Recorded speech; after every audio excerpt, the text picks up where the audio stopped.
You've heard the stories of farmers dumping milk, even having to euthanize animals during this pandemic. And in Washington, the economy relies heavily on agriculture. So why is this all happening? I talked to a local ag expert to try and understand. Let's take dairy, for example.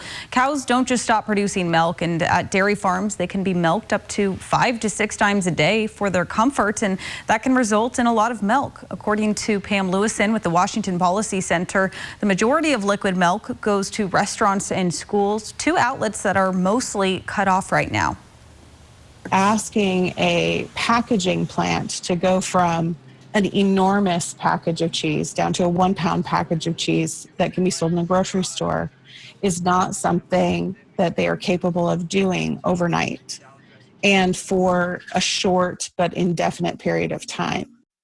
And of course, dairy has a short shelf life. It can't just sit around waiting for that packaging to be available. Similarly, when there's a disruption in meat processing due to outbreaks at plants, along with less going to restaurants and schools, there's going to be a disconnect between the source and the consumer. We need to be cognizant that food production is a process. So what we all see or think of as being something that is immediate maybe will change a little bit, because growing food and producing food is something that takes time. And it's seasonal.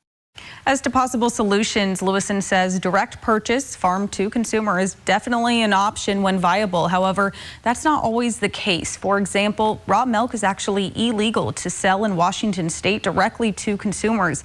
It needs to be pasteurized at a facility first.